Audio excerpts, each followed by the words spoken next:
سەرکەوتیان بۆ دەڕاست. بەناوی خوای گەورە سڵاوتان لەبێت بینێرانی بەڕێز و خۆشەویست ماوەی 9 ساڵە پرۆژە یاسای بودجە لەلایەن حکوومەتی هەرێمەوە نەنێردراوە بۆ پەرلەمانی کوردستان و داهاتەکانی هەرێمی کوردستان بەبێ یاسا و لە تاریکیدا خەرج دەکرێن. دوێنێش سەرۆکی پەرلەمانی کوردستان دکتۆر ڕێواز فایق باسی لەوە کردبوو بە تەنیا نەبوون یاسای بودجە بەسەبەوەی کە حکوومەت متمانەی لێ بسەندرێتەوە. لە بەرنامەی ئەمڕۆ قسە لەسەر نەبوون یاسای بودجە، پرسی داهاتەکان ئێستا داهاتی هەرێمی کوردستان چەندە، داهاتی شاری سلێمانی و داهاتی سنووری داری هەولێریش چەندە و چۆن خەرج دەکرێت. لەگەڵ هەرێک لە بەڕێزان سەرکۆ ئازاد گەڵاڵی ئەندامی لیژنەی دارایی لە پەرلەمانی کوردستان لە ستۆدیۆ، هەروایە لە هەولێریشەوە بەڵێن ئیسماعیل سەرۆکی لیژنەی دەستپاکی لە پەرلەمانی کوردستان قسە لەسەر ئەم پرسە دەکەین. سوپاسی ئامادەبوونتان دەکەین. کاک سەرکۆ بەخێر بێن. ئەگەر سەرەتا لە داهاتەکانی هەرێم و نەبوونی یاسای بودجەوە دەست پێ بکەین، بەڕێز بۆ کۆندامێکی لیژنەی دارایی هیچ پاساوێک دەبینی کە حکوومەت یاسای بودجە نییە و پرۆژە یاسای بودجە نانێتە پەرلەمان و داهاتەکانیش لای جێنابێت ڕوونن هەموو داهاتەکان دوایش بە وردەکاری قسە دەکەین. خۆی لە ڕاستیدا کابینەی نوێم سەرۆکی حکوومەت و ئەندامانی ئەنجومەنی وەزیران کاتێک هاتنە پەرلەمانی کوردستان و لە بەردەم پەرلەمانی کوردستانە سوێندی یاساییان خوا سەرۆکی حکوومەت کارنامەی حکوومەتەکەی خوێندەوە و یەکێک لە هێڵە گشتیەکانی یەکێک لە کارنامەکانی ئەوە بوو کە حکوومەتی هەرێمی کوردستان و ئەم کابینەیە هەوڵەدات کە لە ساڵی یەکەمی دەست بەکاربوونیەوە بودجێ هەبێت، بەڵام وا خەریکە کابینەکە تەواوە بێت و 3 ساڵ تێپەڕێ بۆ 4 ساڵ ڕوا ئەم کابینەیە لەوە شکستێناوە و نەیتوانیوە بودجەدا بین کات و پرۆژە بودجێ بنێرێتە پەرلەمانی کوردستان و پەرلەمانی کوردستان بیکات بە یاسا و چونکە لێرە دەرەکەوێت لە ڕووی ئیدارایی و ئیداری و ئەو بەڵێنەی کە لە بەردەم قورئان و لە بەردەم نوێنەرانی گەلادایان نان بردەسەر و ئەمە پاساویان هەیە هیچ پاساوێک نەخێر جگەل لەوەی کە بە دیزە دەرخۆنەکردنی داهاتی ئەم هەرێمە و جگەل لەوەی کە بە میزاجی شەخصی سەرفکردنی پارەی داهاتی ئەم هەرێمە هیچ پاساوێکی یاسایی ئیداری سیاسیان نییە، چونکە لە ساڵی پارە ئەوان دوو پرۆژە یاسایان ئامادە کرد و پرۆژە یاسایە کە بە شێوازێک کە بۆ حکوومەتی عێراق ئەو ئەگەر لەگەڵ حکوومەتی عێراقیان ڕێبکەون چەندێک بێ و دانەی کێشیان بتوانێت لە هەرێمە چۆن بێ، ینی 2 ساڵ پێش ئێستا کاتێک کە پرۆژە یاسای بودجە پێش ئەم خولە لە عێراقا پەسەندکرا. بۆیە هەموو تەخمیناتی خەرجیەکانیان لای هەموو وەزارەتەکان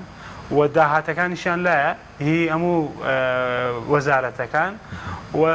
ئەوەی کە هاوکاری هاوپەیمانانە لایەن بووە و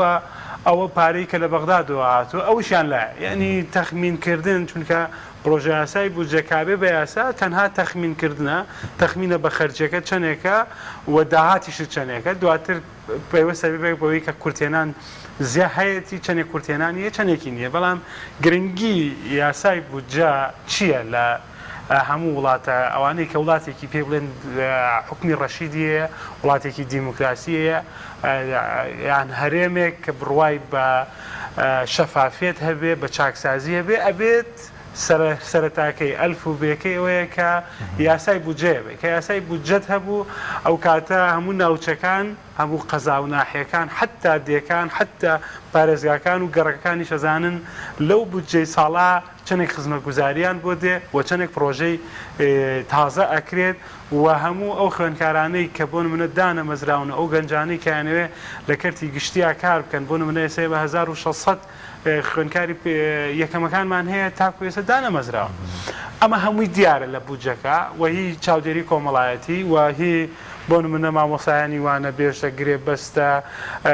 ئەمانە هەر هەمووی بەڕوونی لە پرۆژە یاسای بودجایە و بۆیشی لە پرۆژە یاسای بودجەکە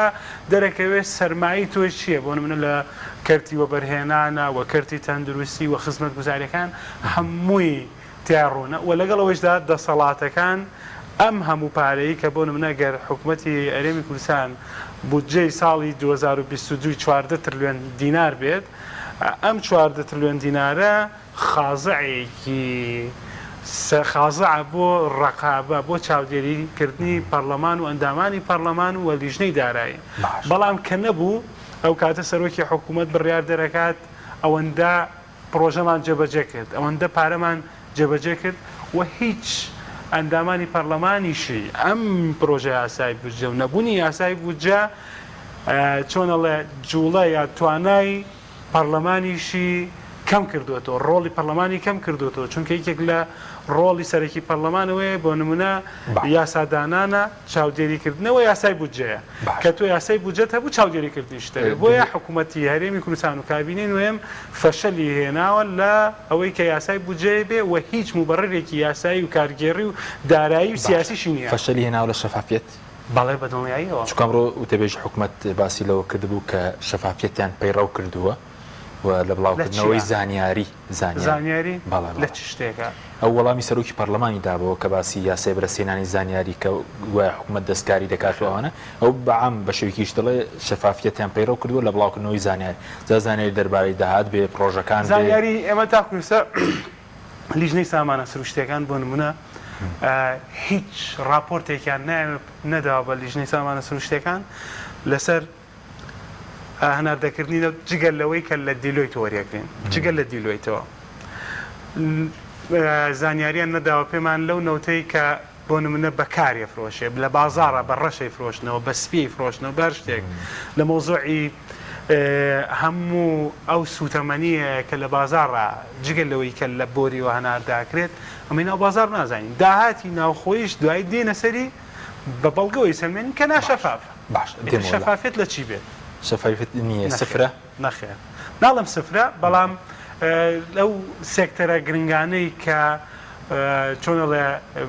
ڕووناکی نەخراوە سەر یەکێک لەوانە مەلەفی نەوتیە کە بە ناشەفافی بە تاریکی تاکو ئەم لە حەزەی کە من قساکەم ماوەتەوە باش سوپاس دەکەم کاک بەڵێن سوپاس بۆ ئامادەبوونی بەڕێزی شێت سەبارەت بە نەبوونی یاسای بودجە بەڕێستان وەکو لیژنەی دەستپاکیش راپۆرتێکتان ئامادە کرد لەسەر داهاتەکانی هەرێم نەبوونی یاسای بودجەوای کردووە ڕێژەی گەندەڵی قەبارەی گەندەڵی لە هەرێمی کوردستان زیاد بێت دواتریش لەسەر داهاتەکانیش قسە دەکەین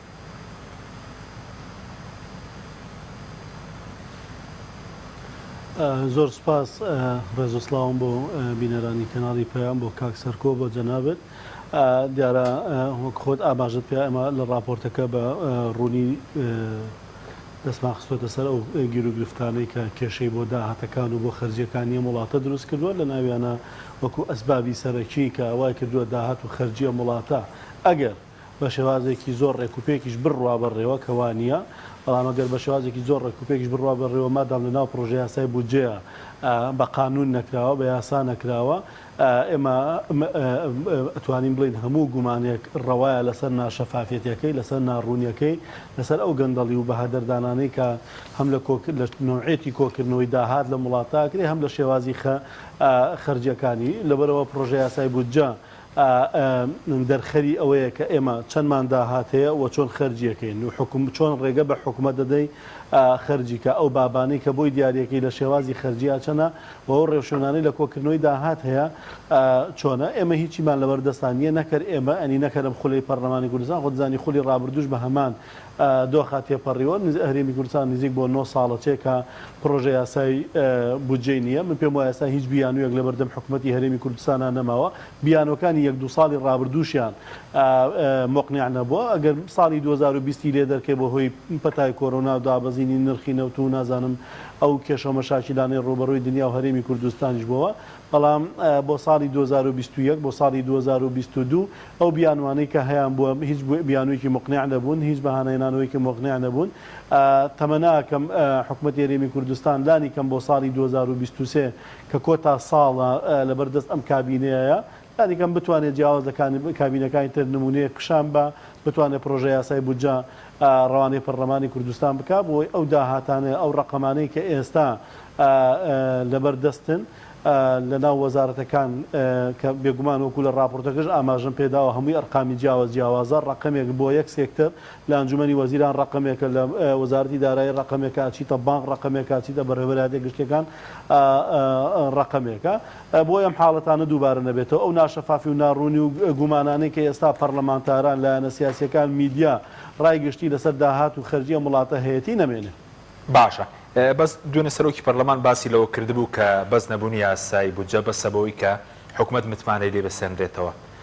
بەڕێز وەکو پەرلەمانتارێک هاوڕای یاخود ئەوە گرانی بانزین بووە لێبڕینی موچە بووە ئەوەی بادینان بووە ئەم دۆسیانە بەسن بەوەی کە حکوومەت متمانەی لێ بەسێنرێتەوە؟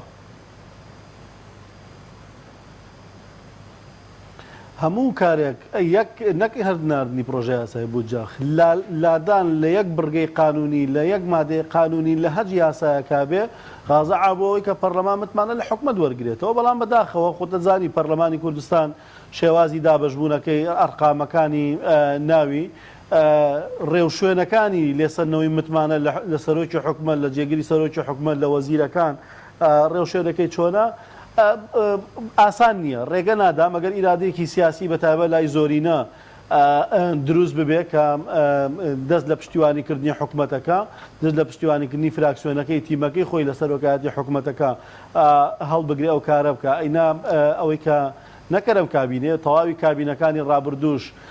کردویانە لەسەر و هەمویانەوە مەسلەی پاشەکەوتی موچە لێبڕینی موچە مەسلەی پلە بەرزنەکردنەوەی فەرمانبەران وەکو باسم کرد بچووکترین خەلەلی قانونی لە یەک بڕگەی مادە و قانون لە وڵاتەیە حکومەت پێچەوانەکەی بکە ئەبێ پەرلەمانی کوردستان لێپرسینەوەی بکە غازە بێ بۆ متمانە لێسەرنەوە بەڵام وەکو باسم کرد بەداخەوە واقعی ناو پەرلەمانی کوردستان دیارە نوعەتی ژمارەکان دیارە نوعەتی ژمارەکان بە تەحەکومکردن بە شێوازی لێپرسینەوە ئەوەی کە لە ناو پەیڕەوی ناوخۆی پەرلەمانی کوردستانە دیاری کراوە دیارە مەسەلەن تۆ جێگری سەرۆکی حکوومەت مەسەلەن پێویستی بە 74 دەنگال بۆ ئەوی متمانی لێوەرگیریتەوە ئەو ڕقەمە ئەگەر فراکسیۆنی پارتی لەگەڵانە بێ بە هەموو فراکسیۆنەکانی دەرەوەی پارتی ناتوانین ئەو ڕقەمە کۆ بکەیتەوە بۆ جێگری سەرۆکی حکوومەت بۆ وەزیرەکان بە هەمان شێوە. باشە بەس بە کورتی وەڵام ئەو پرسیارشم دەیتەوە دێم وڵات ئێستا ئامادەکردنی یاسای بودجە گرفتەکە لە وەزارەتی دارایی یاخود لە ناو ئەنجومەنی وەزیرانی ئەو پەیوەندی بەوەیە کە وەزارەتی سامانە سروشتیەکان داتاکان تەسلیم ناکە؟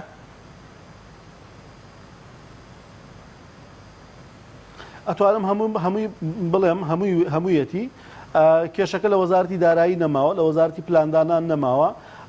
ساڵی پارەوەندی مناگادار بووم لە سامانە سروشتیەکانیش نەمابوو کێشەکە لە ناو ئەنجومەنی وەزیرانە بەڕوونتر بیڵێم ناکۆکیەکە لە نێوان بەڕێز کاقوباد و کاک مەسرۆدا بووە لە شێوازی ئیدارەدانی سەرفی پارە و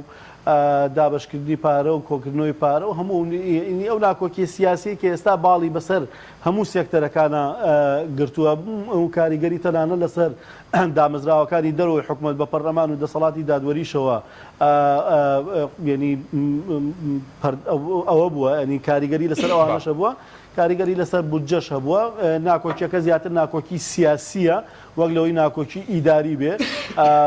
من ئەتوانم ئەوەندا ئەوەی کە ئاگادار بووم بە تەجروبەی ساڵی پار و ساڵی 2022 کێشەکە لە وەزارەتی دارایی نەماوە کێشەکە لە وەزارەتی پلاندانان نەماوە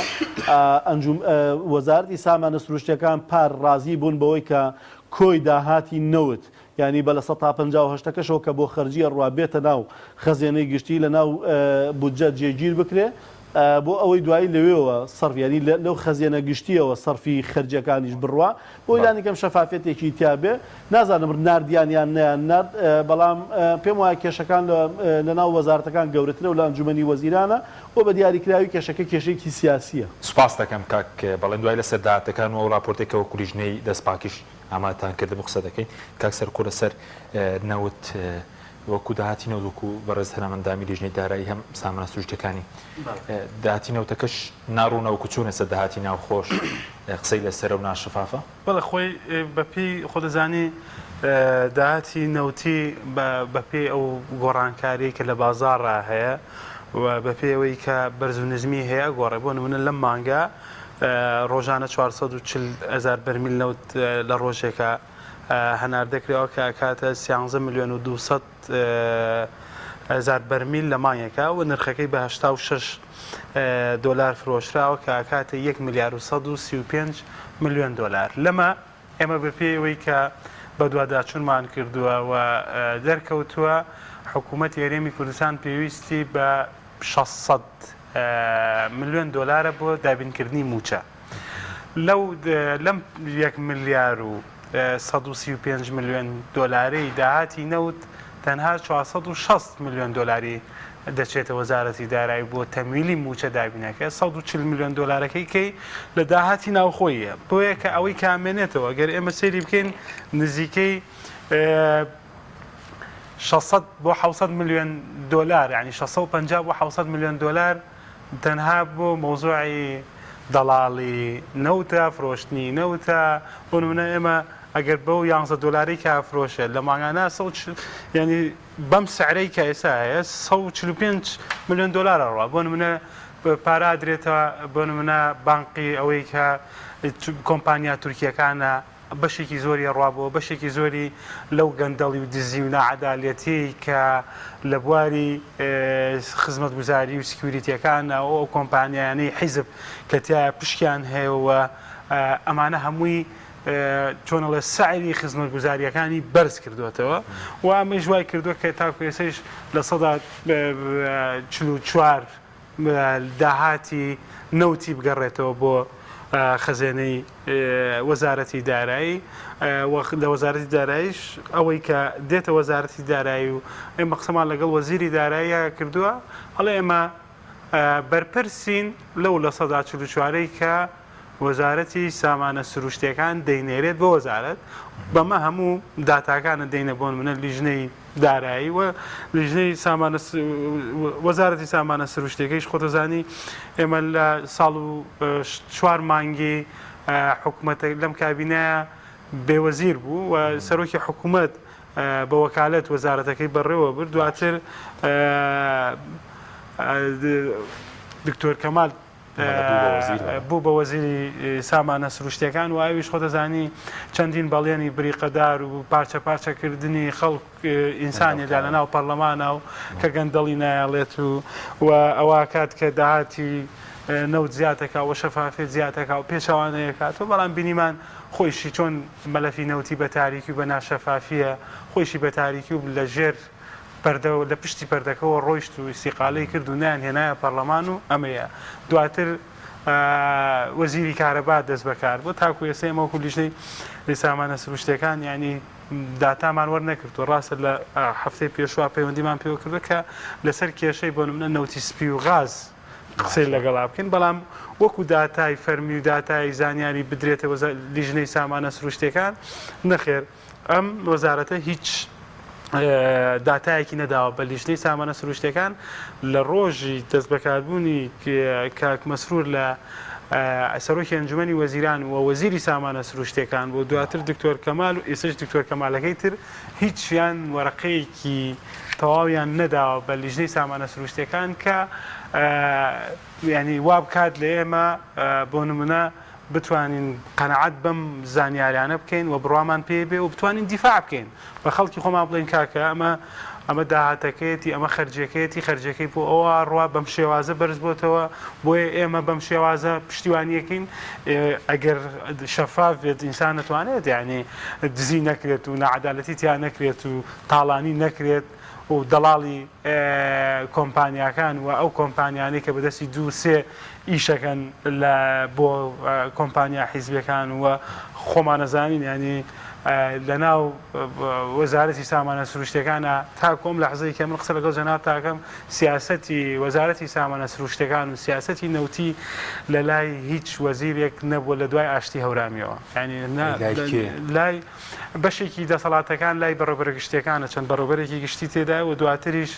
خودی سەرۆکی حکوومەت ڕاستە و خۆ ئەنجومەنی نەوتی هەرێمی گاز کارا کرایەوە و کەسێکی بۆ زیاد کرا و بە بەرژەوەندی لایەنێکی سیاسی بەڵام تاکو ئێستا هیچ کە خازعە بۆ لیژنەی سامانە سروشتیەکان و بۆ پەرلەمان ئەوانیش تاکو ئێستا کاران نەبوونەتەوە هیچ زانیارێکیان نەداوە کە تۆ باس پرسیار لەم نەکەی من باسی ئەوە کەم کە هیچ ناڕۆشنی من لەوێ نەبووم لە پەرلەمان نەبووم نەخێر لێ وای دەنگت پێ دەدا بڕوان نەخێر دەنگم پێ نادا باش ئێستا چی نەکردووە ئەنجومەنی هەرێمەوە و غازە نوێ نەخێر کەسێکیشیان بۆ زیاد کرد پارتی بوو بە زۆرینە نەخێر تاکو ێستا یەک کۆبوونەوەی کردو لە دوای تەفعیلکردنەوەی ئەنجومەنەکە باش ئێستا داهاتی نەوت لە سەدا ئێستش لە سەدا 57 نادیار 50 ڕوونە لە 43 بۆ 44 لە لای ئێمە ئەوەی کە چوونە بۆ لای وەزیری وەزارەتی دارایی و ئەوەی کە و داتانەی کە حسابیەکات ڕوونە چونکە هەم هی دیلۆیتەکە دیارە مطابقە لەگەڵ وەزارەتی داراییە بۆی قەناعەتمان بەوە هەیە بەڵام ڕێژەکەی کەمە من لە ملیارێک و 135 ملیۆن دۆلار 460 ملیۆن دۆلار بێتەوە بۆ خەڵکەکە ئەمە چه عەدالەتێکی تایە چه حەقێکی تایە هەنێو بە قسەی جەنابەت بێت تقریبا 670 ملیۆن دۆلاری ڕۆشتۆ بۆ شوێنی تر و 460ەکەی بۆی پێڵەن دێنەوە بە قەرز بۆی دێنەوە کە کۆمپانیا تورکیەکان بۆی کە باسی خواردن و ئام ئاوی کە لێرە لێرە بە 250 دینار کەسێکە کڕێ باشە لەوێ لە کۆمپانیای نەوتیەکان بە 1950 دینار حسابی کردووە هەیەی بە 2000 بیبسی بە 5000 حسابەکە ئەمە ئەگەر دزی بکەم دڵی نەبێت چییە؟ بەم شێوازە ساڵەکەیان بەرز کردوێتەوە بۆ نمونە سکویریتیمانێ لیوامانێ لیوای نەوتوگازمانەیە بەڵام هاتوون پارەی لەسەر کۆمپانیای سکوریتی وەرەگرن ئەمانە هەمووی نەعادالەتیە لەسەر داهاتی ناوخۆ سلێمانیش قسە دەکەین سوپاس دەکەم کاک بەڵێن سەبارەت بەو راپۆرتەیەوە کوریژنەیە سپاکی ئامادەتان کرده بوو تێبینەکانیەوە لەسەر باسەرتان نەوت دەست پێ تێبینەکانتان چی بوو من لەو راپۆرتێک کەیەوە ئامادەتان کرد بوو خوێنمەوە باز لەو دەکرێت کە بۆ نمونە تەنیا لە گۆڕینەوەی دراو ئارتی بانک داهاتینەوە دەچێت ینی تقریبا 500 ملیۆن دیناری قازانج دەکات کە بە 1000 دینار لە خوار نرخی بازاڕەوەی کە لە راپۆرتەکەیەوە هاتبوو بڵێن گۆڕینەوەی دراو دەکات.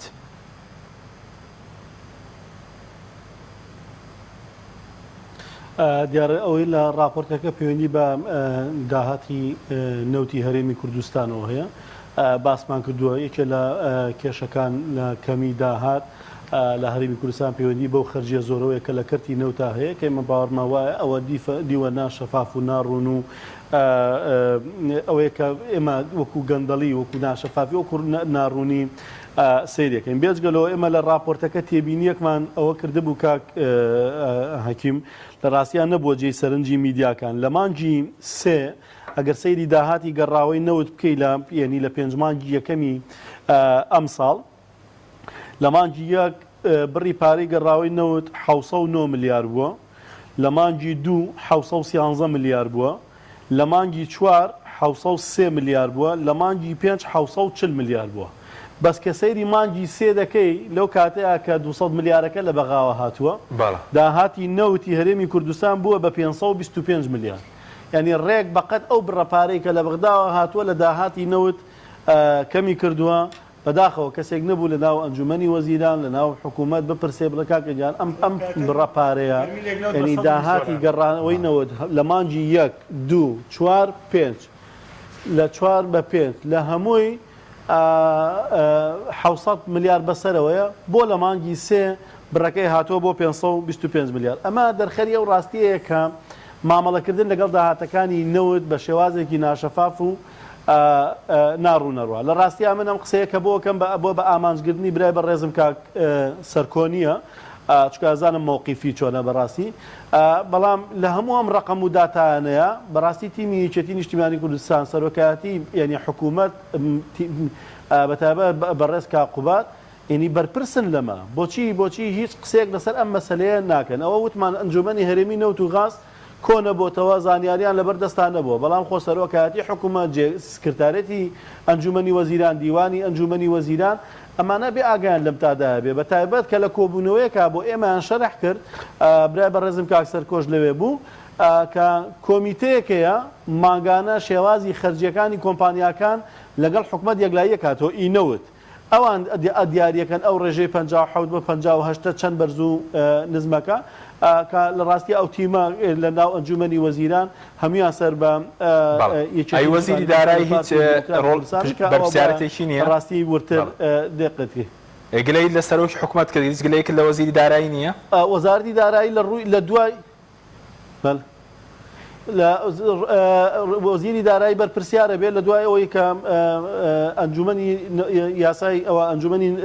هەرێمی بۆ نەوت و گاز لەمە دوا کۆبوونەوەکانی خۆیەکە وەک برای بەڕێزم کاک سەرکۆی شارت پێدا تا ئێستا یەک کۆبوونەوەیان کردووە ئەوش هەر پێم وابێ کۆبوونێک تەشریفاتی بۆ ڕۆژێک دوای هەمواری یاساکە کردیان بەڵێ بێگومان لەمە دوا مەسئولیەتەکە کەوێتە سەر هەر شەشیان بە وەزیری داراییشەوە.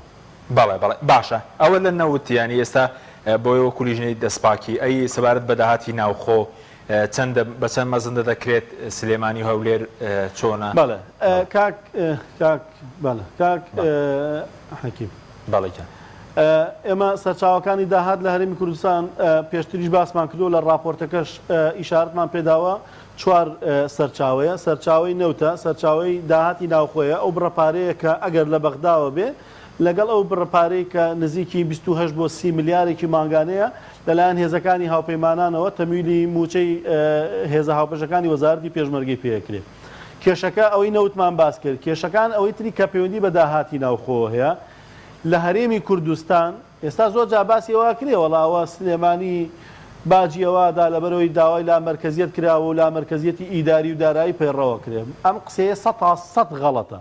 عکسەکەی ئەوەیە ئێستا هەرێمی کوردستان دوو مرکزی دارایی هەیە نەک لا مرکزیت بێت دوو مرکزی ئیداری هەیە دوو مرکزی دارایی هەیە دوو بەڕێوەبەری گشتی هەیە بەڕێوەبەری گشتی بانقە بازرگانیەکان لە هەولێر کە لە هەمان کاتا بەڕێوەبەری گشتی بانقی منارەیە لە هەولێر بەڕێوەبەری گشتی بانقی ئاڵای هەرێمەیە لە سلێمانی پارەی داهاتی ناوخۆ لە گومرگەکانی لە باجی لە ڕسوماتی لە ئاو لە کارەبا لە مرور لە ئەوە ئی سنووری پارێزگای سلێمانی ئەچێتە بانقی ئاڵای هەرێم لە سلێمان ئی پارێزگای هەولێر و دووهۆک ئەچێتە بانقی منارە لە هەولێر. ئەم دوو بەڕێوەبەرایەتیە گشتیە کە خۆی لە عەسڵابێ یەک بەڕێوەبەرایەتی هەبێ ئەم دوو بەڕێوەبەرایەتیە گشتیە هیچ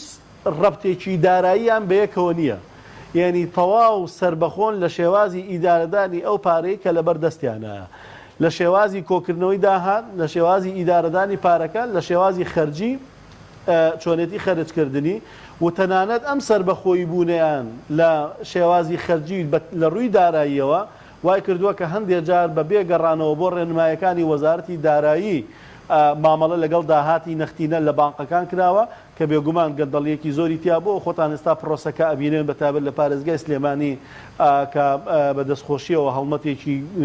باش بۆ ڕوبەڕووبڕەوەی ئەوانە دەستی پێکردووە. کێشەکە لە چی دروستە بێت تۆ پارەی گەڕاوی نەوت دێ ئەڵێ 600 ملیارە 610 ملیارە کۆی پارەی تەرخان کراوە بۆ موچە 920 ملیارە ئەم 200 ملیارە ئەبێ لە داهاتەکانی ناوخۆ پڕیکەیتەوە ئەم لە داهاتەکانی ناوخۆ چۆن پڕیەکەیتەوە ئەبێ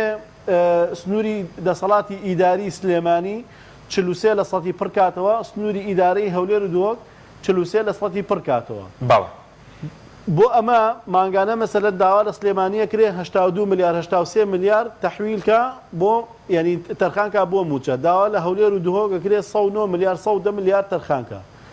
سلێمانی لەکاکە خۆم داهاتەکەم مانگانە 85 بۆ 95 ملیارە 82 بەم بە تۆ چۆن ئیدارەی پارێزگاکەی پێ بم لە پارێزگای هەولێر و دووەک لەبەرەوەی ڕێژەکە بەرزترە لە داهاتی ناوخۆ کە ئێمە لە راپۆرتەکە دیاریمان کردووە بە نزیک لە 250 ملیار مانگانە داهاتەکانی ناوخۆیە ئەو 110 ملیاری لێ ئەداتە موچە ئەوەی تری ئەمێنێتەوە ئەمەی کە لە هەولێر و دووهۆ کێشەی دابشکردنی موچە دروست نابێ بەو معنایە نییە کە گەندەڵی و فەساد ئەو لادانە ئیداری و کارژێڕیانی کە لە سلێمانی هەیە لێرە نییە زۆر جا بەداخەوە بەشێک لە پەرلەمانتاران جا بە ئەنقز بێ یا بە ناقز بێ ئەکەونە غەڵەتەوە بەتابەت لەم ڕۆژانە بەشێک لە هاوڕێکانم یاداشتێکیان ئیمزا کردووە کە دانیشتێ بکرێت لەسەر دۆخی خراپی پارێزگای سلێمانی و هەڵەبجە و نازانم ئیدارەکانی گەرمیان و ئەوە کامە ناڕاستەوە خۆی اعترافە لەسەرەوەی کە دۆخەکە لە هەولێر و دووهۆک باشە کە لە ڕاستیە وانە دەستێوەردانەکان شخصی و حیزبی لادان لە ڕێکارە ئیدارەکان باش کۆنەکردنەوەی باج و ڕسومات لە هەمووی گرنگتر کە یەکێک لە سەرچاوەکانی داهاتی ناوخۆ داهاتی خاڵە سنووریەکانە هەبوونی ئەو عەقدە ئاساییانەی کە ئێستا لە دەواازەکان هەیە بەتابەت لە سنووری پارێزگای سلێمانی لە دەرەوەی عەقدەکان دەستێوەردانی تر ئەمە وای کردووە سەرچاوەکانی داهات لە پارێزگای سلێمانی کەم بکە من لەگەڵ بەڕێوەبەری بانک دانیشتم وتم بە هەموو پێوەرانی کە ئێوە دیاریتان کردووە پێویستەکان ماگانە سنووری پارێزگای سلێمانی لە خراپترین حاڵەت یا 120 میلیارد داهاتی هەبێ بەڵام تۆڵی 85 بۆ 95 هەیە ئێبێ گومانەوە بەهۆی گەندەڵی و بەهەدەردانەوە هەیە پێویستی بە چارەسەرە ڕاستپاردەکانمان لە راپۆرتەکە دیاریکردەوە بۆ شێوازی چارەسەری. بەڵێ سوپاس دەکەم سپاس دەکەم کاک بڵند کاک سەرکۆ ناوبڕێکم هەیە دێمەوەلا لەسەر داهاتی ناو خۆ سلێمانی شتە دەکەین وەڵی بینەرانی بەڕێز ناوبڕی کورت و دەینە وڵاتان لەگەڵمان بمێنەوە. تۆپ ئارت تاکە بریکاری تۆڕی میدیایی کۆمەڵ بۆ بەرهەمهێنان و بڵاوکردنەوەی ڕێکلام. لەگەڵ پاکێجەکانی بۆ هەمومان لە کۆڕە هەموو پێداویستیەکانت لە یەک پاکێجدا بەردەستن کاتژمێری زیاتر و گەگەبایتی زۆرتر. پاکێجەکانی بۆ هەمومان لە کۆڕە هەفتانە و مانگانان و پڕە لە گەگەبایتی ئینتەرنێت و کاتژمێری پەیوەندیکردن بۆ سەرجەم تۆڕەکان. پاکێجەکان بۆ هەموو هێلەکانی پریپەید بەردەستن بۆ بەشداربوون پەیوەندی بکە بە ئەستێرە 238 پەنجەرە.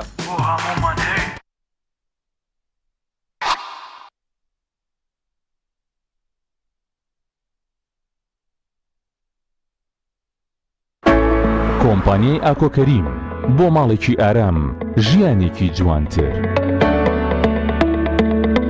کۆمپانیای ئاکۆکەریم ئەزمموی چەندین ساڵ لە دابینکردنی ئەلەمنیۆمی ئازل و سیستم و دەبڵ شوشەی سکۆریت و لوئی دژەخۆر.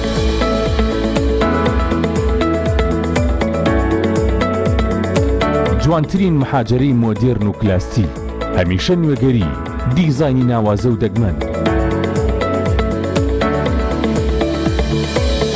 ئەزمونێکی زۆر و کارامەیی تەواو لە جێبەجێکردندا. دەرگا و پەنجەرەکانمان بێهاوتایە لە کوالتی و مانەوەدا. جوانیەکی شایستە بە بیناکەت دەبەخشین. لەگەڵ ئێمە دڵنیایت کە هەڵبژاردنەکەت دروستە. تۆش ماڵێکی ئارام و ژیانێکی جوانتر هەڵبژێرە.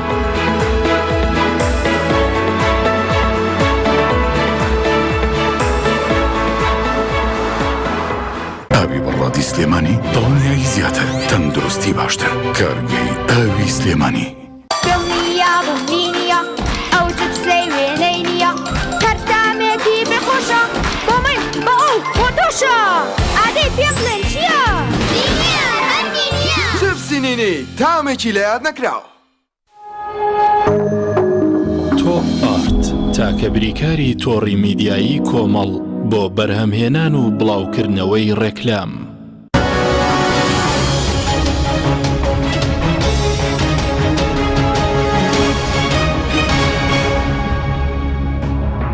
جارێکتر سڵاوتان لەبێت بینێرانی بڕست کاک سەرکۆ سەبارەت بە داهاتی ناوخۆ گەر شتێک دەبێت باز لە سلێمانی پێویستە باسی سلێمانی دەکرێت باز دەکەین کە خەریکی ئیفلاس دەکا کە مارۆ دراوە پرۆژەکان وەستاون هیچ هەوڵێکی چارەسەری هەیە بۆ دۆخی سلێمانی؟ وەڵی کاک برای بەڕێزم کاک بڵێن باسی داهاتی ناوخۆیەکەی کرد. داهاتی ناوخۆیی بە پێی کە ئێمە لە لیژنەی دارایی کە بە دووەداچوونمان کردووە بە پێی ئەو داتاوە ئامارانە نزیکەی داهاتی ناوخۆی خۆیدا لە 300 ملیۆن دۆلار یان کەمتر هەندێک جار 280 بەڵام ئەوەی کە ڕوون و ئاشکرایە بۆ نمونە داهاتی سلێمانی مەزەنداکرا بە 150 میلیارد دینار 120 میلیارد دینار بەڵام ئەوەی کە ئێستا لە داهاتی سلێمانی پێویستی بە هەیەی نزیکەی 85 میلیارد دینار ئەو 85 میلیارد دینارەیشی بەشێکی نەقدیە و بەشێکی غێر نەقدیە. ئەم ئەوانەی کە نەقدین تەمی لەکرێت بۆ موچە و سلێمانی ئێستا نزیکەی 35 میلیارد دیناری بەس عجزی هەیە کورتێنانی هەیە لە برۆی بۆ نمونە پێویستیەکانی لە هەموو ئیدارەی سلێمانی بۆ نمونە بە پارێزگای هەڵەبجە و پارێزگای سلێمانی و ئیدارەی ڕاپەڕین و ئیدارەی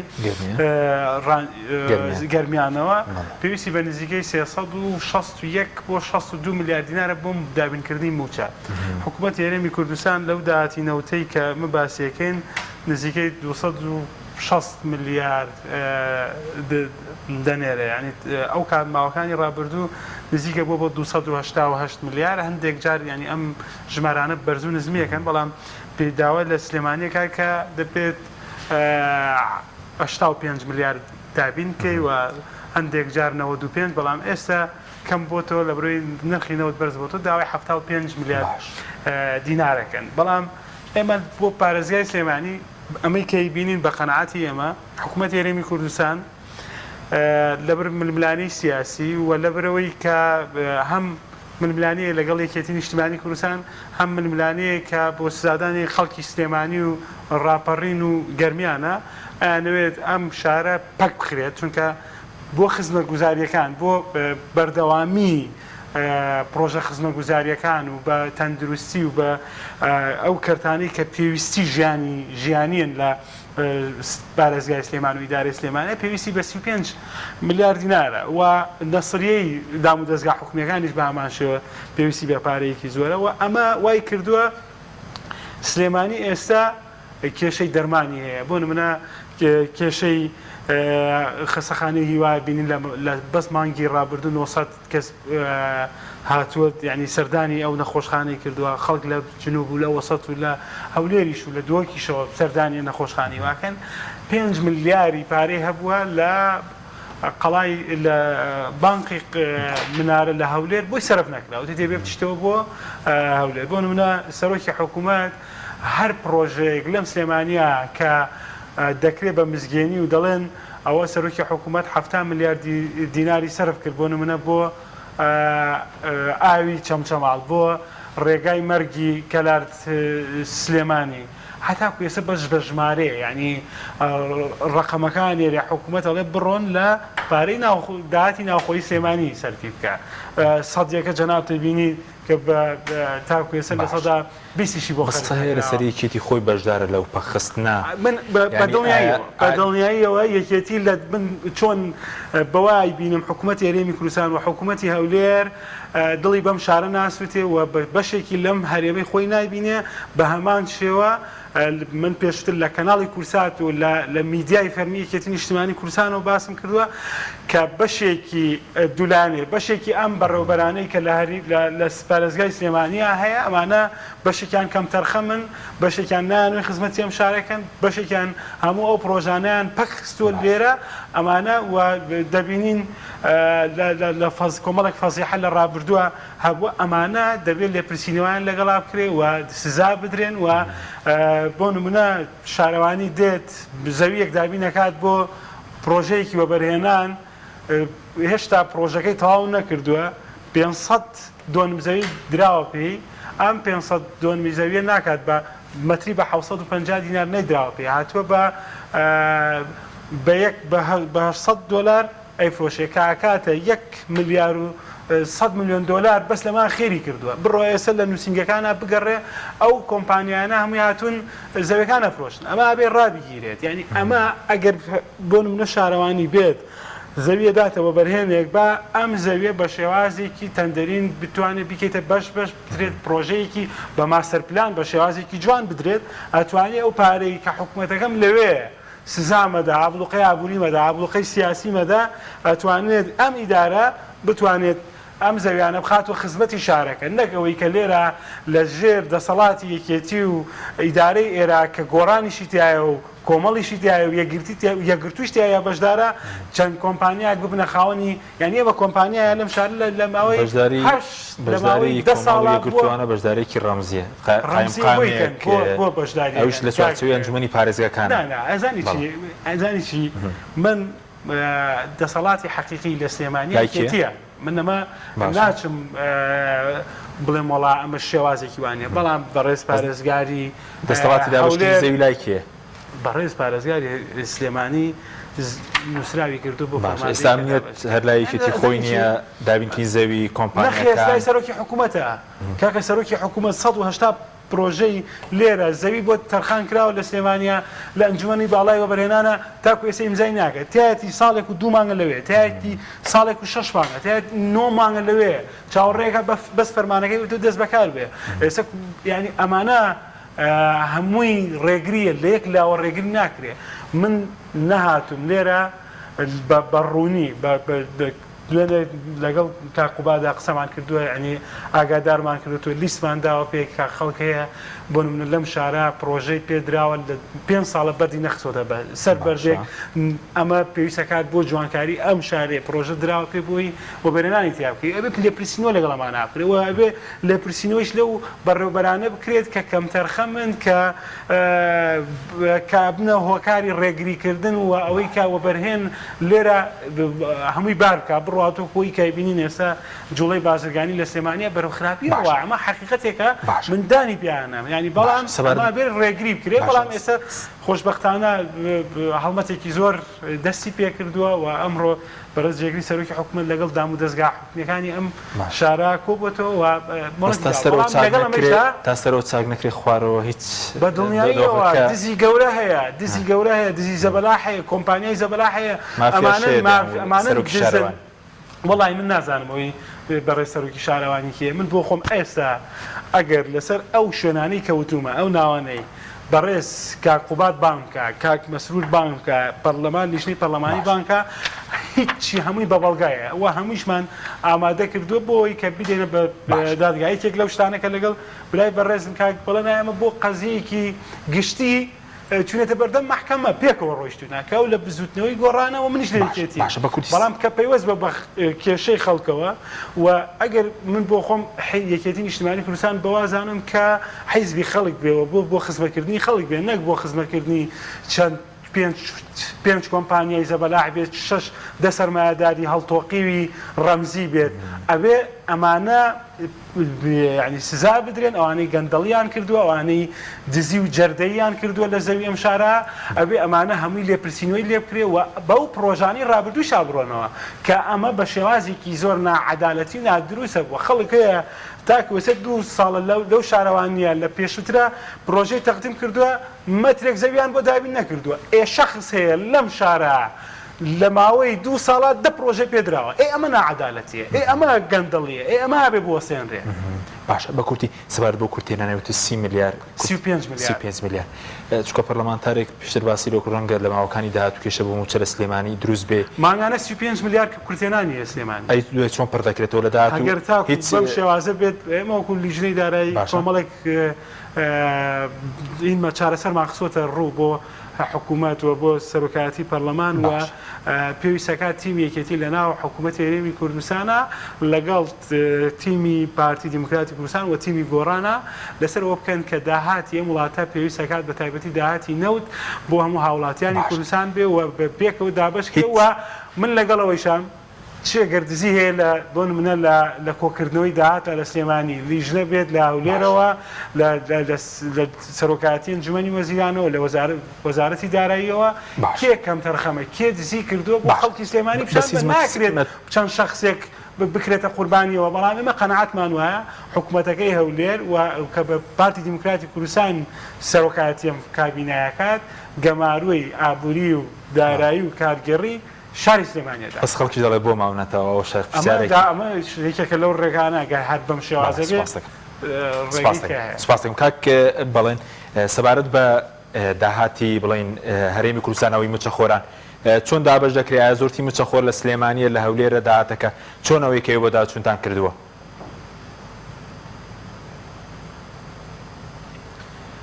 بەڵێ باسم کرد کۆی پارەی تەرخانکراوە بۆ موچە ئێستا بە معادل ماگانە 920 میلیارە 139 لەم پارەیە بۆ سلێمانیە 155 لەم پارەیە بۆ پارێزگای هەولێرە 106 بودجەی دامەزراوە سیادیەکانە لە پارێزگای سلێمانی پێویستمان بە 360 میلیارد دینار هەیە ماگانە بۆ دابشکردنی موچە ئەم بڕەپارەیە 345 میلیاری بۆ فەرمانبەرانە نزیکی 6 میلیاری بۆ ئەنجومەنی ئاسایشە نزیکی 6 میلیاری بۆ پەروەردەی کەرکووکە نزیکی ملیار و نیوێکی بۆ ئەنجومەنی دادوەریە ڕوا لە کۆی ئەو پارەیە لە داهاتی سلێمانی لەگەڵ ئەو داهاتی کە لە نەوتەوە بۆیەچێ مانگانە 15 میلیارد دینار دانرێ بۆ بودجەی سیادی لە پارێزگای هەولێر 506 میلیارە ینی بە دووهۆکەوە پێویستمان بە 306 میلیارە داهاتی ناوخۆی پارێزگای هەولێر و 250 میلیار معدلی مانگانە بۆ لە پێنج مانگی یەکەمان نزیکی سەر و 50 میلیارێکیش بۆ دامەزراوە سیادیەکان ڕوا لە هەرێمی کوردستان. پێشتریش باسم کرد ئەو 920 ملیارە چەندی لە نەوت دابەژەکرێ. مەسەلەن ئێستا ئەوەی کە لە پارێزگای سلێمانی بە نمونە وەرگری لە مانگی لە 5 مانگی یەکەم مەسەلەن لە پارەی نەوت لە مانگی 288 ملیار دراوە بە سلێمانی بۆ 360 ملیارەکە سلێمانی خۆی تەکمیلی کردووە. لە مانگی 280 ملیار، لە مانگی 3 297 ملیار، لە مانگی 4 288 ملیار، لە مانگی سیعفو لە مانگی 4 کە ئەو مانگە بوو کە باسم کرد بە داهاتەکانی باشە بە 200 ملیارەکەی بەغا کۆی موچەی هەرێمی کوردستان تەخمیەکرا و تەکمیلەکرا. ڕێک 360 ملیارەکە هاتوۆتە سلێمانی لەگەڵ 9 ملیاری ئەوەی پارەی موچەی هاوپەیمانان. یەکێک لە پرسیارەکان کە لە راپۆرتەکەشە ئیشارەتمان پێداوە حەزەکەم ببێتە تێبینی بۆ لە ڕێی کەناڵی پەیامەوە. لە مانگی 4 وەکو باسم کرد بە پارەی بەغدا تەکمیلەی موچەکرا 1 دیناری داهاتی ناوخۆنە لە هەولێر و دووهۆک لەندە سلێمانی بەکار نێنرا بۆ موچە. بەڵام ئەو بڕەپارەیە چەند بوو، چۆن سەرفکرا، لە چیا سەرفکرا، لە ڕاستیا لە بەرچاوی لیژنەی نەزاها و لە بەرچاوی لیژنەی دارایی لە پەرلەمانی کوردستان دیار نییە. باشە کاک بڵێن سەبارەت بۆی کە هاوڕای گەمارۆ هەبێت لەسەر سلێمانی ئەگەر گەمارۆ کە بێت لێرەیە یاخود لە هەولێرەوەیە گەمارۆکە لە هەردوو لاوەیە. گەمارۆیەکێ لە ناوخۆی سلێمانی پێویستمان بە حەلکردنێتی، پێویستمان بە چارەسەرێتی. ئێمە کامیان گەورەترە برادرانی ئەنجومەنی وەزیران لانی کەمەوانی کە پەیوەندیان بە سنووری پارێزگای سلێمانیەوە باسمان کردووە کە پێویستەکە ئەو کێشە و کەم و کورتیانەی لە سلێمانی هەیە چارەسەر بکرێ وەک چۆن کە لە هەولێریش هەیە چارەسەر بکرێ. ینی من سەرەتای قسەکانم باسم کرد من پێم وانییە ئەو دۆخەی کە لە سلێمانی ئێستا هەیە لە هەولێر و دوهۆک نەبێت. بەڵام کەمی داهات یا زۆری داهات لە پارێزگای هەولێر و دوهۆک کە کێشەی دابشکردنی موچەی شاردۆتەوە هەندێک لە مەشاریعەکان بەردەستن، هەندێک لە کۆمپانیاکان ئیشوکاری خۆیانەکەن لەو بڕەپارە ئەمێنێتەوە ئەمەی شاردۆتەوە لە سلێمانی لەبەروی کورتێنانی هەیە کێشەکان زیاتر بەدەرەکەون. بەڕێی من کێشەی ئەساسی لە ناو خۆی سلێمانیە لە ناو ئیدارەی سلێمانیا پێویستەکە حەل بکرێ. لەسەر کێشە عامەکەش لەسەر کێشە ئەساسیەکەش وەکو کاک سەرکۆ باسی کرد ئێمە پێشنیازێکمان کردووە. یەک سیستمی موچە لانی کەم هەتاوەکو خەزێنەیەکی گشتی لە وڵاتە دروست دەبێ سیستمی موچە بکرێتە سیستمێکی مرکزی. یعنی داهاتەکانی هەرێمی کوردستان بێتە یەک خەزێنەی گشتی، داهاتی نەوت، داهاتەکانی ناوخۆ هەمووی ینی بە داهاتە نەوتی و ناوتەکان. ئەم داهاتانە لەسەر ئەساسی پێداویستی بە شێوازێکی دادپەروەرانە دابشکرێتەوە دابشکرێتەوە بەسەر پارێزگاکانە. ئەو کاتە گیر و گرفتێکی ینی ئاڵۆز نامێنێ لە هەرێمی کوردستان کە بێگومان تەنزیمکردنی ئەم بودجەیە لە ناو خەزێنەی گشتی دیزان هەر بە پرۆژه یاسای بودجا بێ پێشنیازمان کردووە پێشنیازمان کردووە هەژمونی حکوومەت بە سەرۆکی حکومەت و جێگیری سەرۆکی حکومەتەوە لە هەموو دەسەڵات لە هەموو ناوچەکان وەکو یەک بێ لە شوێنێکنا ئەمە دەسەڵاتی لەقێ بەقووەتر بێ لە بەڕێوەبەرایەتیی گشتی دەسەڵاتی مەڵبەند بەقووەتر بێ لە بەڕێوەبەرایەتیی گشتی لە سنوورێکی دیاریکراوە هەژمونی حکومەت بەهێزکەین بڕیارەکانی حکومەت بۆ پێداچوونەوە بە کەرتی نەوت بە دەواازەی بە کۆمپانیەکانی خاڵە سنووریەکان کۆمپانیەکانی پەیوەندی وەبەرهێنان کە لە 2020ەوە بڕیاری بۆ دەرچووە جێبەجێ بکرێ. لە هەمووی مهمتر ناکۆکی سیاسی تێکەڵ بە موچە و داهاتی ئەوڵاتە نەکرێت. سپاس دەکەم سەرکۆ هیچ سمەتسێکی موچەیەکی موچە خۆرانی سلێمانی بفۆتێ هەرچەند ئێستا لیستی موچە بەعامیش لە دواوەیە نەبڕوا ناکەم بگاتە ئەوەی کە موچەی موچە خۆری پارێزگایەک بفەوتێت و بخورێت و بدزرێت و نەهێڵن ئەوە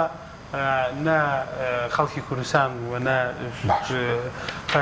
ئێمە بەوەکو پەرلەمانتاران تەسەورەکەم هەموو فراکسیۆنە جیاوازەکانیش قبوڵیەوە نەکەن یعنی بە هیچ شێوەیەک نایڵین ئینشەڵا بە هیچ شێوەیەک بگاتە ئەوە و ئەبێ حیزبانەی کە لە دەسەڵاتان گرنتی مانەوەیان لە حکوومەتە گرنتی دابینکردنی موچە و بژێوی هاوڵاتیانە بۆ هەموو تاکەکانی خەڵکی کوردستان لە هەموو پارێزگاکان و بە تایبەتیش ئەو پارێزگایی کە ئەیانوێ ئابڵوقیاندا و ئەیانوێ بخینکێنن لەوەی بکەن کە بکەوێت چۆکدادا ئەمەش ئەبێ کۆتایی پێ بێت. سپاس دەکەم زۆر سپاس بۆ بەڕێزان سەرکۆ ئازاد کراڵی هەندامی لیژنەی دارایی لە پەرلەمانی کوردستان لە ستۆدیۆ هەروە لاولێرەوە کاک بەڵێن ئیسماعیل سەرۆکی لیژنەی دەسپاکی لە پەرلەمانی کوردستان سوپاس بۆ بینێرانی بەڕێز سوپاس بۆ هاوکارانم خواتان لەگەڵ